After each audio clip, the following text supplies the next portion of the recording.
Movie एक ऐसे लड़के की है जिसको अपनी आंखों से सारी चीजें स्लो मोशन में दिखाई देती हैं। तो ज्यादा टाइम ना वेस्ट करते हुए मूवी की कहानी को शुरू करते हैं। मूवी की शुरुआत में हम सीसीटीवी कंट्रोलिंग एजेंसी को देखते हैं जिसका काम शहर की बहुत सी जगहों को कैमरे द्वारा निगरानी करना होता है। इसी कंपनी की दो लड़की एम्प्लॉयज को एक जगह पे चोर दिखाई देते हैं। दोनों लड़कियां चोरों के बारे में सभी से बता देती हैं। फिर हम देखते हैं कंपनी का हर एम्प्लॉय उन चोरों को सीसीटीवी कैमरे द्वारा फॉलो करने लगता है। फिर हम यहीं पे कहानी का मेन कैरेक्टर कियो जंग को देखते हैं जो दिन में भी चश्मा लगाए होता है क्योंकि उसको एक बीमारी होती है। उसको अपनी आंखों से हर चीज स्लो मोशन में दिखाई देती है। यही पूरी कंपनी चोरों को फॉलो कर रही होती है मगर तब भी वो चोर सबकी नजरों से गायब हो जाते हैं और किसी को समझ में नहीं आता है कि वो कहाँ पे भाग गए हैं। मगर कियो जंग उन चोरों को एक सीसीटीवी कैमरे में देख लेता है क्योंकि कियो जंग को स्लो मोशन की बीमारी थी। इसी कारण की वजह से वो उनको एक कैमरे में नोटिस कर लेता है जो कि कंपनी के दूसरे लोग नहीं कर पाते हैं। कियो जंग की इस सक्सेस पे सभी लोग बहुत ज्यादा खुश होते हैं। फिर हमें 20 साल पहले का वक्त दिखाई देता है और अब कियो जंग 10 साल का बच्चा होता है और उसको इस बीमारी का पहला लक्षण एक रेस में दौड़ते हुए दिखाई देता है जहाँ उसको आसपास की सभी चीजें स्लो मोशन में दिखाई देने लगती हैं। जब इस चीज के बारे में उसके पेरेंट्स को पता चलता है वो लोग उसको डॉक्टर के पास लेके आते हैं। डॉक्टर उसकी हरकतों को देख के समझ जाता है कि इसको हर चीजें स्लो मोशन में दिखाई देती हैं। डॉक्टर उसकी आंखों के सामने जोर से एक गेंद को फेंकता है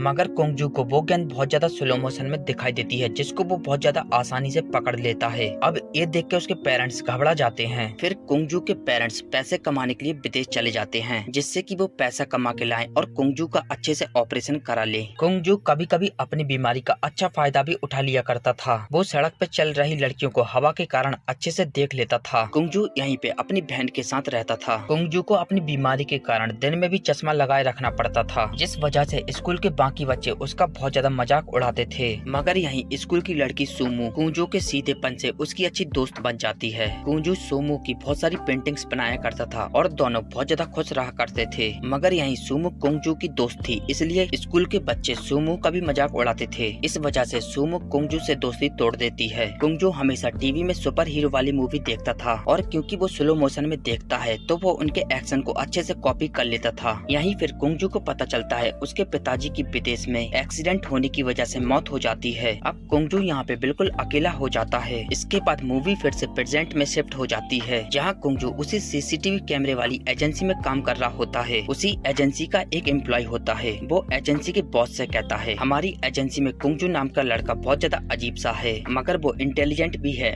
और मैं चाहता हूँ मैं उससे दोस्ती करूँ। यहाँ पे फनी कुंजू से दोस्ती करने के लिए उससे हाय हेलो करने लगता है मगर कुंजू उस पर ध्यान नहीं देता है। फनी ऑफिस में कुंजू के साथ में ही बैठने लगता है। उसको समझ में नहीं आता है कि वो कुंजू से क्या बात करे। वो फिर उससे पूछ लेता है क्या तुम्हारी गर्लफ्रेंड है। इतना सुन के कुंजू को अपना बचपन का प्यार याद आ जाता है। फिर वो अपनी साइकिल उठा के बचपन के प्यार सुमो से मिलने चला जाता है। वो देखता है सुमो काफी गरीब हो गई होती है और उसके घर पे एक कर्जदार आया होता है जो उसको धमका रहा होता है मगर कुंजू वहाँ पे सुमो से कुछ नहीं कह पाता है और वहाँ से सीधे देख के निकल जाता है। फिर कुंजू सुमो का पीछा करने लगता है जहाँ सुमो दिन भर जाती रहती है। कुंजू उसका पीछा करता रहता है। कुंजू देखता है सुमो रात में एक रेस्टोरेंट में कॉफी पीती है तो फिर उसको देख के कुंजू भी कॉफी पीना स्टार्ट कर देता है। सुमो मार्केट में एक सोफे को देखती है। कुंजू उस सोफे को खरीद के उस रेस्टोरेंट के पास रखवा देता है जहाँ पे सुमो कॉफी पीने जाया करती थी। सुमो रेस्टोरेंट के बाहर उस सोफे को देखती है मगर वो इस बात पे ज्यादा ध्यान नहीं देती है। कुंजू कंपनी से ही सुमो के ऊपर नजर रखा रहता है क्योंकि उसकी कंपनी के कैमरे सारे शहर में फैले होते हैं। एक बार कुंजू देखता है सुमो बस स्टैंड पे बारिश की वजह से गीली हो रही होती है। फिर हम देखते हैं कुंजू फनी से दोस्ती कर लेता है और उसको साथ लेके सुमो के पास जाने लगता है। कुंजू सुमो के ऊपर छत्ता लगा देता है। सुमो उसको बैड बॉय कह के वहाँ से चली जाती है। कुंजू फिर सुमो से बताता है मैं तुम्हारे बचपन का दोस्त कुंजू हूँ। फिर वो लड़की कहती है मैं तुम्हारे बचपन की दोस्त सुमो नहीं हूँ। यहाँ कुंजू के साथ तो मोए मोए हो गया होता है। कुंजू अब क्या सुमो के बचपन की तस्वीरें बस देखता रहता है जो कि उसी ने बनाई होती हैं। एक बार फिर से कुंजू और उसी लड़की की मुलाकात होती है। वो लड़की कुंजू से अपना सामान उठाने के लिए कहने लगती है। कुंजू फिर उसका सामान उठा के घर जाने लगता है। कुंजू कंपनी आके सुमो के ऊपर नजर रखा होता है। दोस्तों हम इस लड़की को सुमो ही कहेंगे जहाँ सुमो फोन पे बात करती है और एकदम से डांस करने लगती है क्योंकि उसका एक डांस के ऑडिशन में सिलेक्शन हो गया होता है। कुंजू सुमो को सीसीटीवी कैमरे में डांस करते हुए देखता रहता है। सुमो सिलेक्शन की वजह से एक छोटे से रेस्टोरेंट में पार्टी कर रही होती है और वो कुंजू को रेस्टोरेंट के बाहर खड़ा देख लेती है और उसको वो अंदर अंदर ले आती है। फिर वो उसको अपने गाने की स्क्रिप्ट सुनाने लगती है, जिस गाने पे उसका डांस होता है। यहाँ कुंगजू भी पीछे नहीं हटता है और अपना टैलेंट सबको दिखाने लगता है। कुंगजू के ऊपर कोई भी चम्मच फेंकता है वो उसको पकड़ लेता है। एक बार हम देखते हैं कुंगजू सुमो के घर के रास्ते को अपने पैरों से नापने लगता है और शहर की ऐसी बहुत सी जगहें होती हैं जिनकी रास्तों को सुमो याद करने लगता है। और यहीं पे धीरे धीरे कुंगजू और सुमो में काफी अच्छी दोस्ती हो जाती है।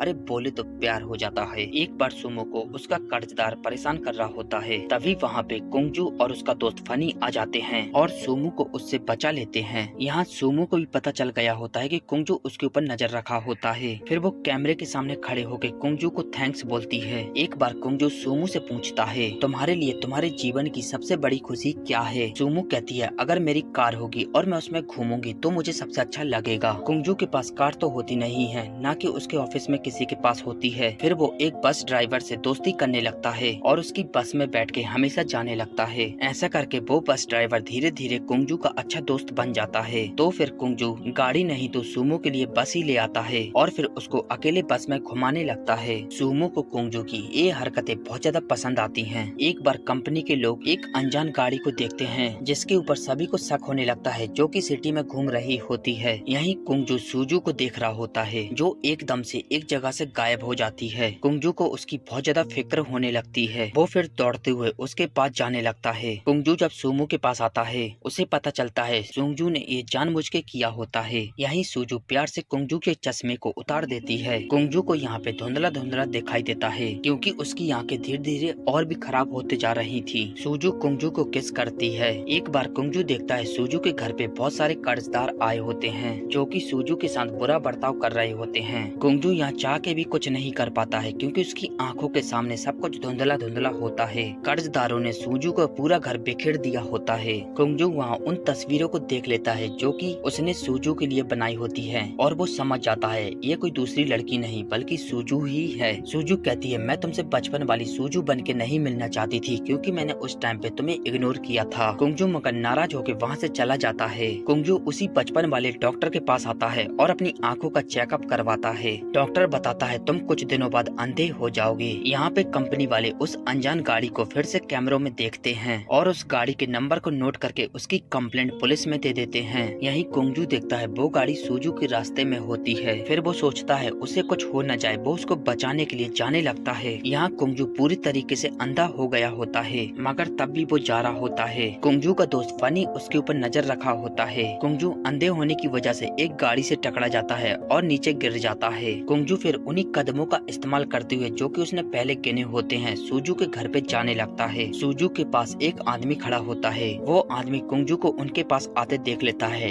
और वहाँ से भाग जाता है। यह वही कार वाला आदमी होता है। इतने में वहाँ पे पुलिस भी आ जाती है और क्योंकि सुजू उस आदमी से बात कर रही होती है पुलिस उसको ले जाती है। वहाँ फनी भी पहुँच गया होता है और उसको पता चल जाता है कि कुंगजू बिल्कुल अंधा हो गया है। कुंगजू फनी के सामने जोर जोर से रोने लगता है। फनी कुंगजू को संभालता है। अब बहुत दिन हो जाते हैं। कुंगजू और सुमो एक दूसरे से नहीं मिले होते हैं। सुमो भी अपने काम में व्यस्त हो गई होती है मगर एक दिन सुमो कुंगजू को अपने कॉफी वाले रेस्टोरेंट में देख लेती है और उसे हाय करने लगती है मगर कुंगजू उसको इग्नोर करके वहाँ से चला जाता है। सुमो देखती है कुंगजू स्टिक लिया होता है। उसको भी पता चल जाता है कि कुंगजू अंधा हो गया है मगर उसके अंधे होने के बावजूद भी वो कुंगजू का हर जगह पीछा करती है और एक बार वो उस आर्ट गैलरी में जाती है जहाँ पे कुंगजू ने उसकी तस्वीर बना बना के बेची होती हैं। जो ये सब देख के वो बहुत ज्यादा खुश हो जाती है। यहीं कुंगजू को भी पता होता है कि सुमो उसका पीछा करती है। फिर एक बार वो उससे मिल ही लेता है और दोनों गले लग जाते हैं। अब दोनों साथ रहेंगे। इसी के साथ मूवी समाप्त होती है।